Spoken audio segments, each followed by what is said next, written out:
Hello, everyone, and welcome back to the Reflexology Exchange, the podcast where we support reflexologists and holistic practitioners to grow in confidence, professionalism, and impact. Today, I'm delighted to welcome Tracey Smith from the Association of Reflexologists, the largest professional body for reflexologists in the UK, dedicated to supporting high standards, education, and research within our profession. In this episode, we're diving into a topic that can sometimes feel intimidating, but is absolutely essential if we want to elevate reflexology as a respected, credible therapeutic modality: research. For many practitioners, research can feel complex, inaccessible, or even overwhelming. We hear terms like heterogeneity, body of evidence, or debates about funding and methodology, and it can seem far removed from our everyday clinical practice. Yet research plays a crucial role in transforming reflexology from an anecdotal therapy into an evidence-informed profession, strengthening how we communicate with clients and how we position ourselves within the wider healthcare landscape. Today, we'll explore why research matters, the challenges unique to reflexology and other therapies, and importantly, how you can use research confidently in your day-to-day conversations and practice. So grab a cup of tea and let's demystify research and discover how it can elevate both you and the profession as a whole. Tracey, thank you so much for being on the Reflexology Exchange. Oh, it's lovely to be here. Thank you.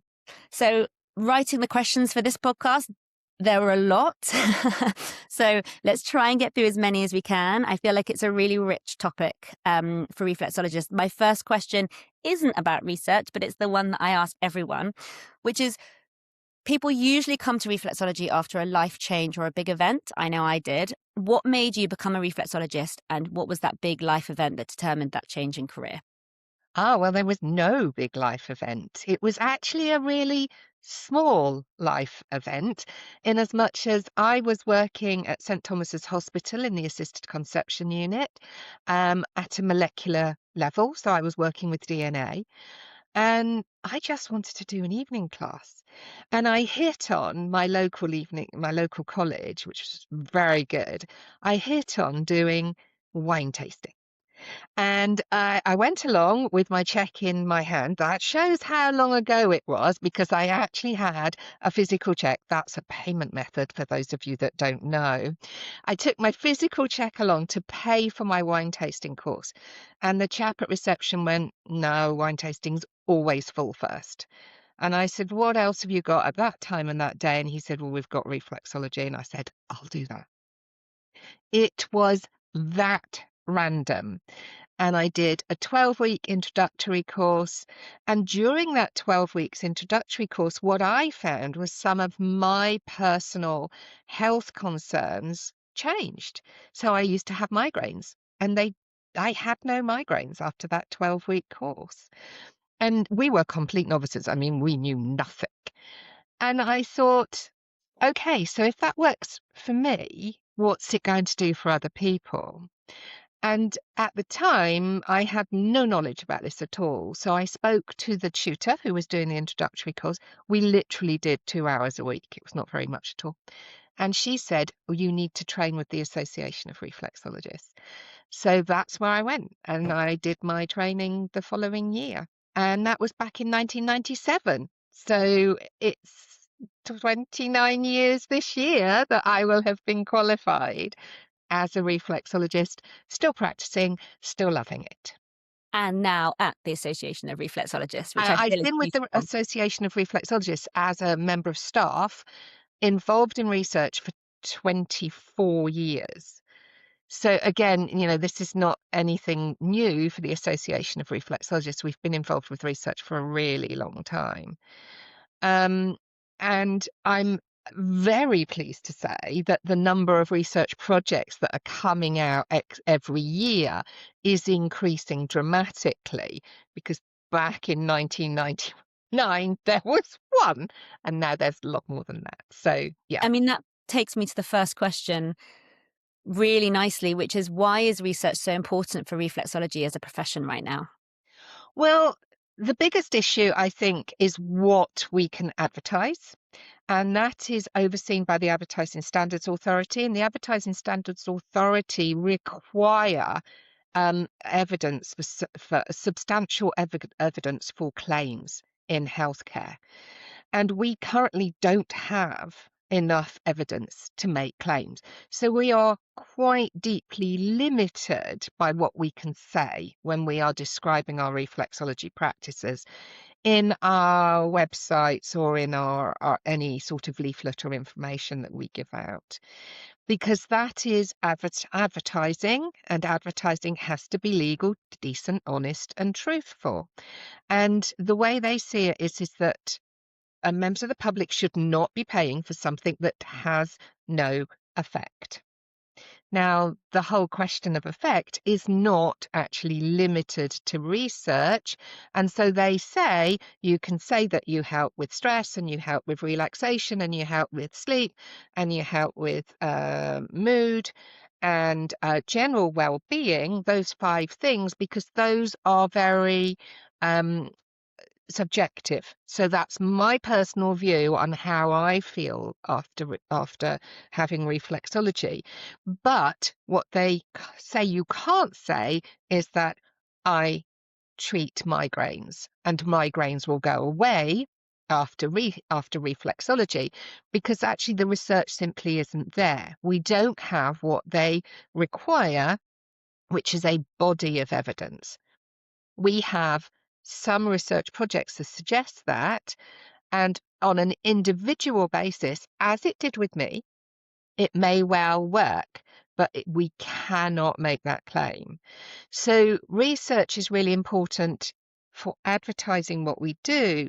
It is also really important for where we sit in terms of integrative health and how we can align ourselves with other therapies and other areas of integrative health, and how we can come across as having proof of evidence of it working, as opposed to anecdotal evidence that one individual or 10 individuals says that it's worked in that particular area. It's a really interesting one because back in the olden days, like anecdote was the thing, wasn't it? Yeah, And anecdotally, I'm sure every reflexologist listening has so many clients who've said how brilliant reflexology is. yeah, That said, the association wants to elevate reflexology as a practice, and to do that, research is a really important part of it. Furthermore, and we'll talk about it in a minute, because using research can also elevate our ability to communicate with clients. It's also definitely. really important, not just for the Association of Reflexologists, but also for reflexologists as a whole, to be able to communicate effectively and properly with their Yeah. clients. So, how does having research behind us help distinguish reflexology as a legitimate therapeutic modality within healthcare conversations? Well, I mean, I think we do need to think about the House of Lords report of 2000, where we were so this was a science and technology report in the year 2000, and we were put into group 2, which sits with aromatherapy and massage and other therapies like that. And what they said was that to be compared to medicine, we need to ask the same questions. And those questions are, does it work? Is there evidence to show that it does? If you're going to make claims, you need that evidence to back it up. Is it safe? Etc. etc. Now, we were put in group 2, which, as I say, was with massage, etc. And the only way to elevate ourselves up to the level of group 1, which was acupuncture, herbal medicine, etc., was to have a bigger body of evidence. So I think this is a really important thing, that we need to remember that a lot of what we're doing now in terms of trying to build the evidence base goes back to those specific statements made in that report. The other things they stated was that there needed to be some form of regulation, and we've now got the CNHC as voluntary regulation. So there's a few things that came about after that report that sort of built the foundations for where we are now, and the body of evidence is the biggest thing. And so that sort of feeds into everything we do now, in terms of we have to be correct when we talk. We have to, and we have to work alongside other therapies that maybe have better evidence-based. So as we build our evidence base up, so we will be accepted both by other therapies better, but also by the bigger integrative health system, which then we can fit into in an easier way. Do you think that we are accepted in with other therapies? I think other therapies, to some extent, yes, we are accepted. We are not as accepted as the big five. So osteopaths, chiropractors, herbalism, acupuncture, and homeopathy, although I think homeopathy has been battered by skeptics recently. But they're the big five that are generally way more accepted than we as reflexology or massage or any of the others are, simply because they have a bigger evidence base, and to some extent they've been around longer. I mean, if you think when I trained in 19 qualified in 1997, reflexology really hadn't been in this country for a very long time. So 40 years maybe? And yet I was in 97 having reflexology by my mum who was helping my stomach aches. So anecdotally, I could have said at that time, you would Yeah, have had those people there being treated and yeah, treating and anecdotally seeing the beautiful difference that reflexology can make for absolutely. certain people. Yeah. But yes, the research is almost the piece that's preventing us elevating ourselves maybe to become the top 6, Yes, let's say. indeed, because there is a very big difference between an individual, 10 individuals, 100 individuals saying the same things versus 300,000 individuals saying the same thing. Now, I don't ever think we will get to the point where we have that sort of size of research project in my working lifetime. Anyway, who knows? Maybe in my lifetime it happens. But I think we have to recognize there is a very big difference between the individual versus the group effect. And that's why research is so important. Add in the complexity of other things like randomized controlled trials, which requires a blinded control of some sort or a control of some sort, but best of all is a blinded one. And you start getting into real complexity when it comes to research. So would you say, because that was my next kind of section of questions I was going to ask you, is actually the challenges of research in reflexology. So fine, we know that research is the one thing that can help us really elevate what we do. Yeah. Would you say that is the biggest challenge in terms of actually creating the environment upon which a proper research trial can be created? Oh, the biggest issue is heterogeneity. So heterogeneity, the opposite of homogeneity. Heterogeneity is where you have lots of variabilities. And the problem with reflexology is that we have variabilities with our techniques. We have variabilities with our foot maps.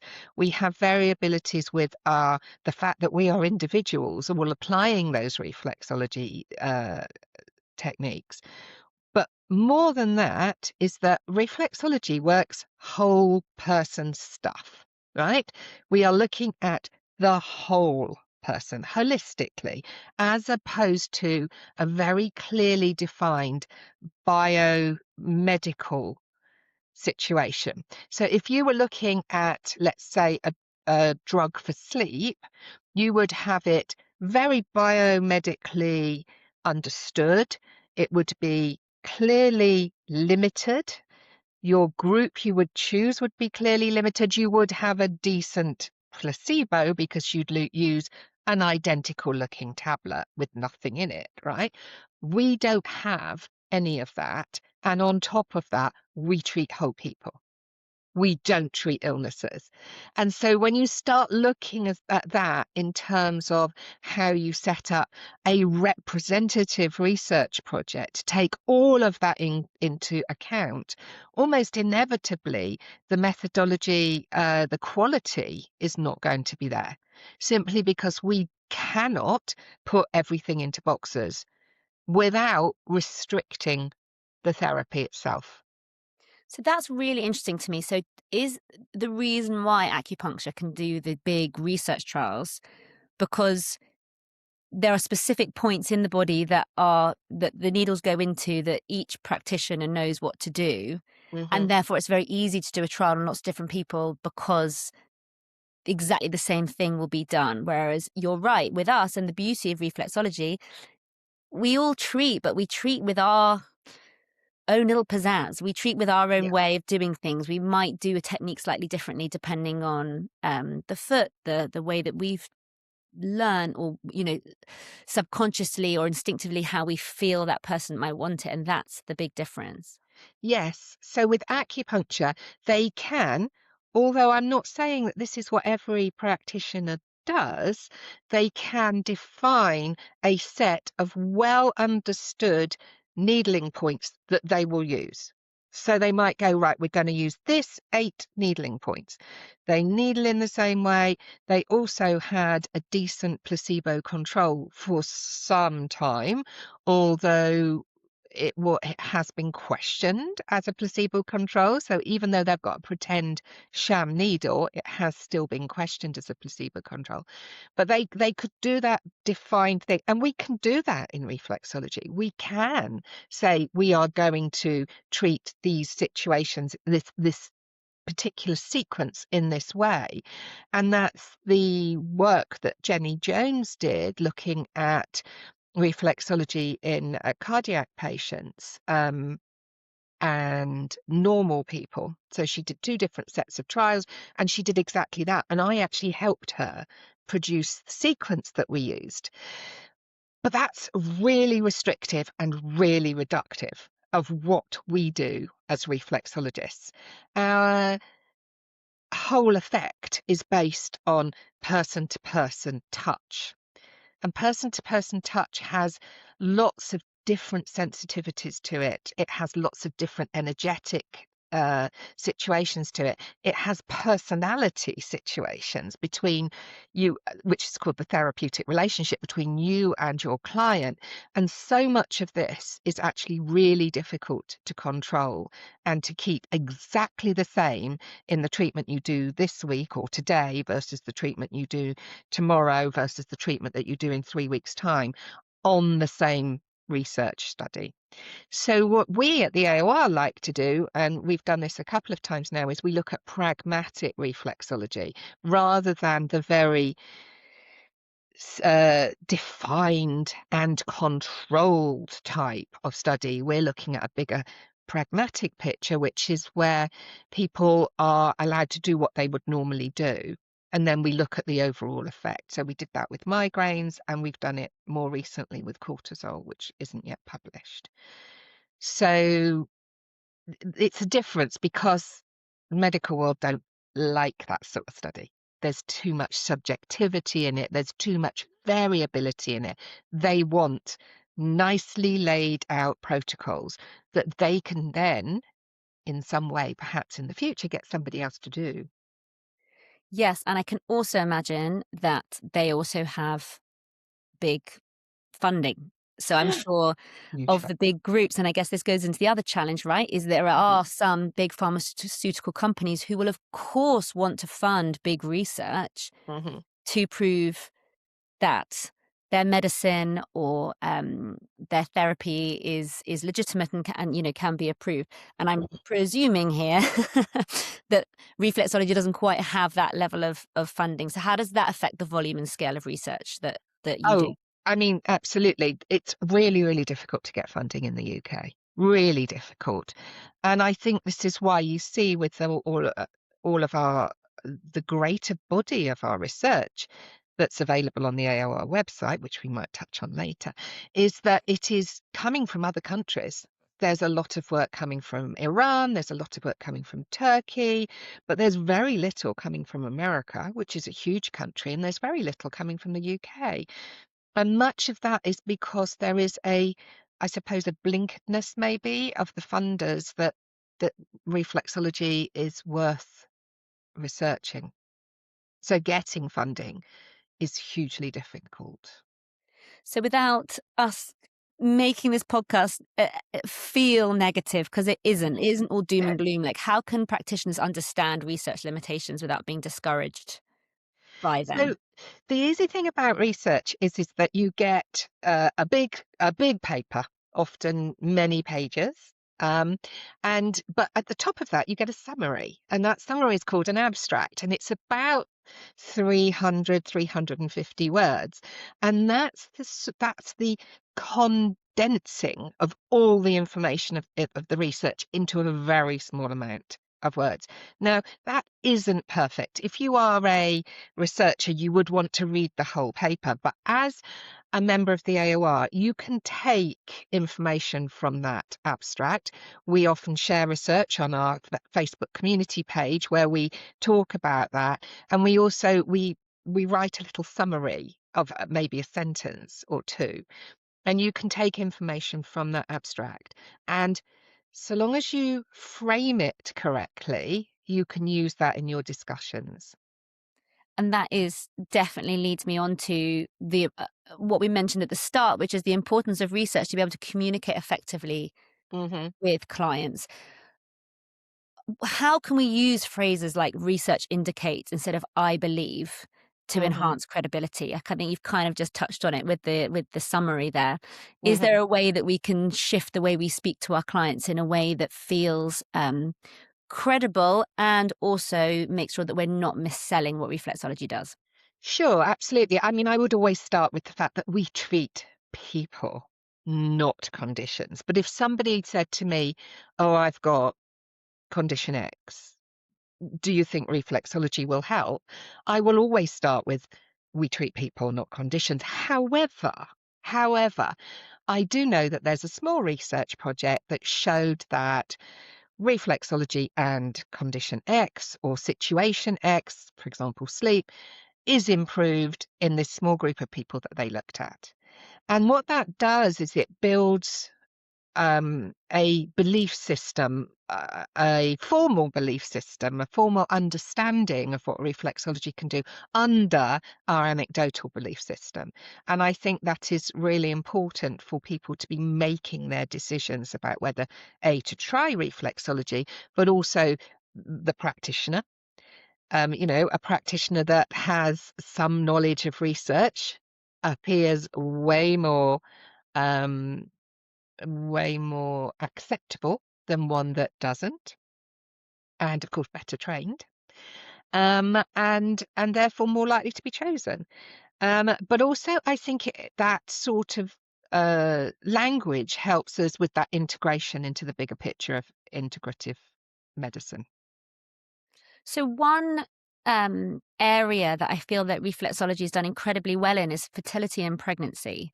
And it feels like there's a lot of people out there who automatically know about reflexology for that specific area. Is that because research has been done in that area, or is that much more an anecdotal word of mouth recommendation? Actually, there's very little reflexology research in that area at all. At all. I think it comes from word of mouth, and word of mouth is really, really important. If you have a trusted friend or a trusted antenatal nurse, or even, if you're really lucky, a trusted doctor, and they say, or a trusted book is another thing, and that book says, "Go and try this, it might help," then that's where that anecdotal undercurrent of um, people going to see somebody for something, right? So it's way more likely to come from friends and family, that idea that reflexology will help you with something. And there's actually a piece of research that was done that showed an inverse triangle in terms of who do you find your complementary therapy advice from.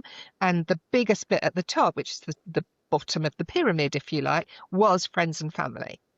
And scientific evidence was the tiny little tip at the bottom, because people listen to who they know first before they even get to the point of thinking about scientific research. And that's where I think the success in that area has come. The opposite is success in the area of cancer care. So cancer care is where it is being allowed, reflexology is being allowed within hospitals, cancer units, sometimes marginally on the outside because they're connected to like a Maggie's Centre or a Macmillan Centre. But nevertheless, it is still being accepted by the medical staff within the cancer centre.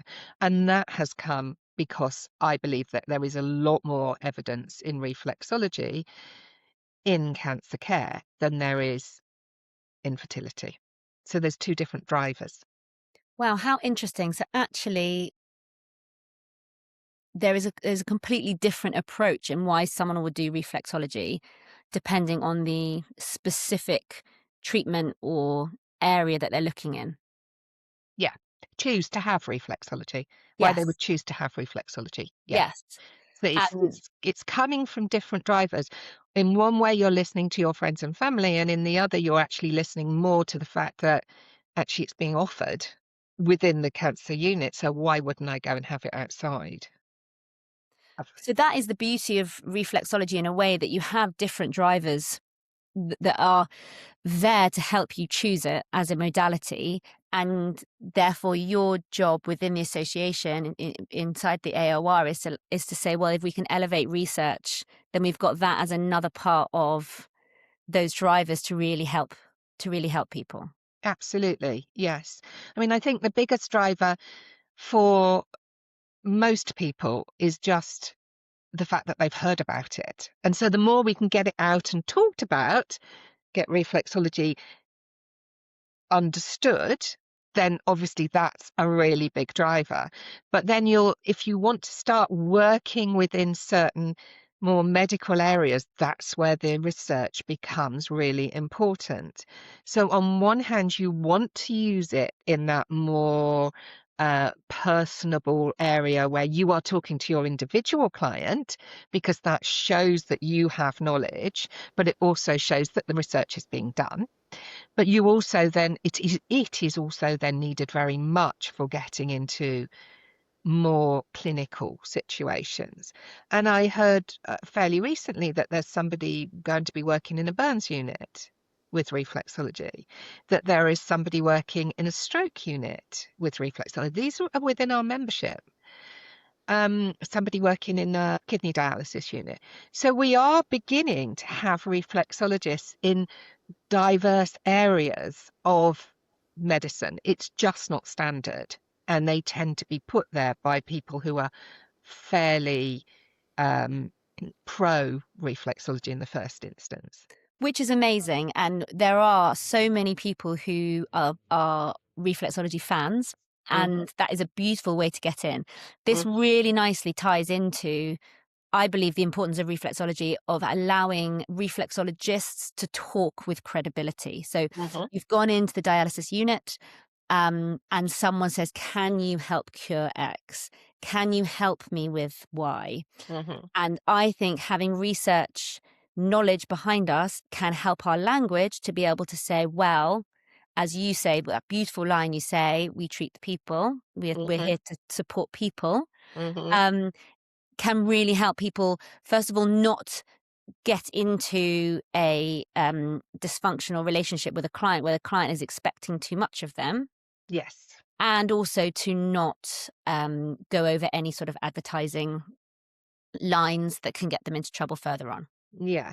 So I think we have to remember that we treat people and we apply reflexology, but at the end of the day, it's their body that's doing the responding.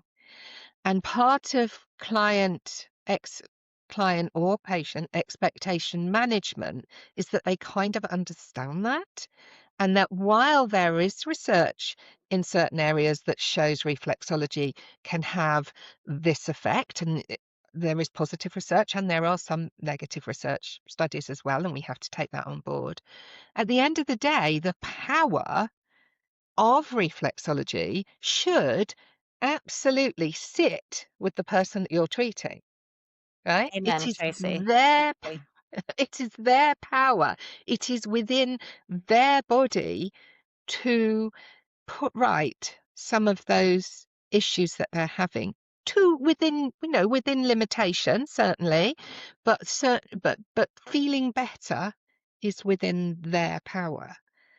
And I don't think we should ever forget that. And that is never going to be captured by research.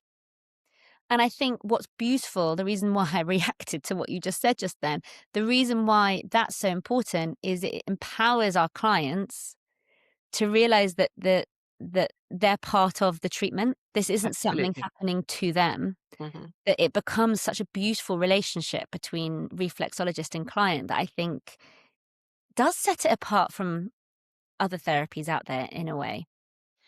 I think how we view it sets it apart, and how we should view it. That's not the same as maybe it is always seen this way, but how we should view it sets it apart from some of the more medical therapies that are out there, because that there is an application, and it's the application that does the job. With us, there is an application, and it is the reciprocal response from the client that does the job. Yeah.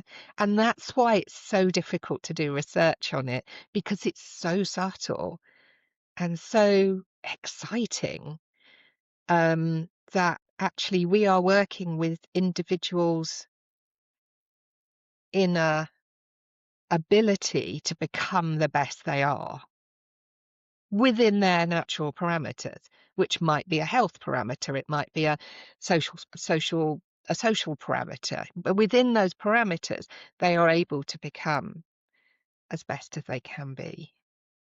That's beautiful. And I think that also the reason why having this research behind us can be so important is I know as a reflexologist, I've done it before. I've wanted to help someone. That's that automatic reaction of like, well, I want to see you Mm, better. So when mm, someone comes to you and says, can you cure my diabetes? The natural response is like, oh my God, I really want to help this person. Whereas mhm, actually, I'm using that example as a perfect example. I went onto the AOR website to the amazing research section that is on there and typed in diabetes and found all the amazing research for exactly what I could say to this client mhm, to therefore come back with authority and say, this is what it can support you with. If you mhm. choose to choose me, that's great. Yeah, yeah. And that key word in what you've just said is support. We are supporting them within the parameters that they already live with. And those parameters might be that they're on medication. It might be that they're in a really stressed home situation or work situation or whatever situation. But we are supporting them within that situation. And the problem with research is that research, you have to cut all of that personal stuff out and make it a lot more, if you like, cold, cold and restrictive. That is what research requires of us. So when in doing research, especially the couple of studies that we've done, we've gone the pragmatic route, which takes away some of that restriction. Um, So I just touched on it just now in terms mm, of the AOR's rich research library. yeah. And that leads me to my final question that I wanted to ask you, because my goodness, I could talk to you about this for ages. I found your depth of knowledge so brilliant. What is the AOR doing to support reflexologists in understanding and accessing research? So on our website, as a member, you can access the research area, which has as you've just said, a library of research papers. You can't access all of the full papers because they might not be available for free. There are quite an amount that are available for free for the full papers, but you can see the abstract of all of them. You can do a search on your particular area. However, we do have to remember that not all areas of what we might be looking for is available specifically in scientific research. So it might be that you have to think a little bit laterally. So rather than going in specifically for foot pain, look at pain. So making your descriptor that you used a bit wider rather than a bit more specific. But there is, the research is there. There's over 500 studies listed on that library. And it Wow, makes life a lot 500. easier. Yes, because obviously we have to go and find them and then we save them for you and that for members, and that makes it a lot easier to access. We've got some people who have done research who have very kindly given us little videos that talk about how they got into research, published researchers. And some of their stories are really interesting because they are no different to any other member. They just happen to be in the right place at the right time sometimes, or or alternatively, they worked really hard through an academic route and got to where they are now.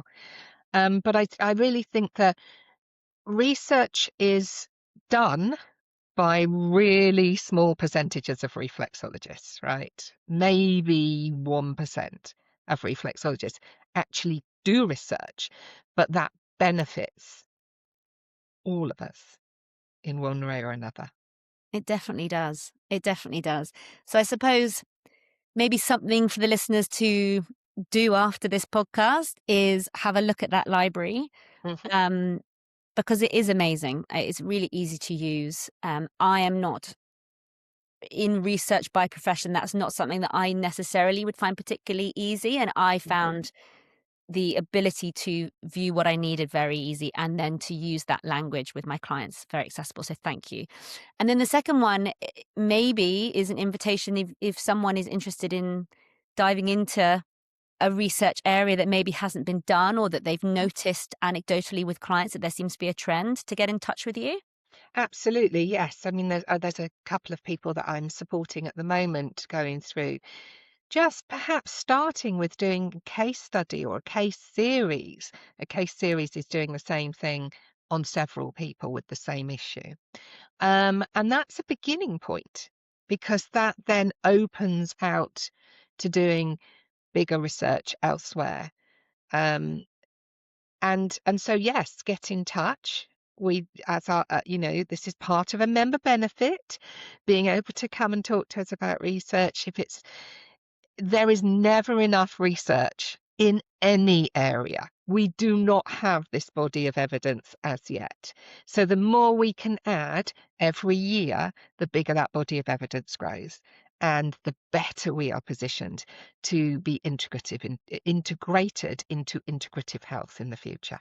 Well, if that is the final mission that we asked for people after this podcast, I think that's a really good one, right? Like we can all work together to elevate reflexology. Absolutely. And maybe we will be in that group one in in our lifetime. Not Tracey, mine, I don't think, but never know. Think there might be hundreds of reflexologists after this that sign straight up for some amazing research. Tracey, thank you so much for your time. I know how busy you are. And it's been great to talk. Honestly, I find what you do fascinating. And like I said, I really respect someone who can go really deep into something and to speak with such depth and knowledge about a topic, I think is, for me, I find fascinating. So I hope the audience have found it fascinating too. For everyone listening, please do share with your reflexology friends, with your area groups. Write a question on the AOR Instagram page. I'm going to be there. Yeah, I can answer questions to anyone. And let's try and get more research being used and analysed and maybe even tested themselves. understood and understood. And understood. Yes, definitely. Thank you, Yeah. Tracey. So thank you so Wonderful. much for your time. Thank you very much. Thanks a lot. It's been Bye. great.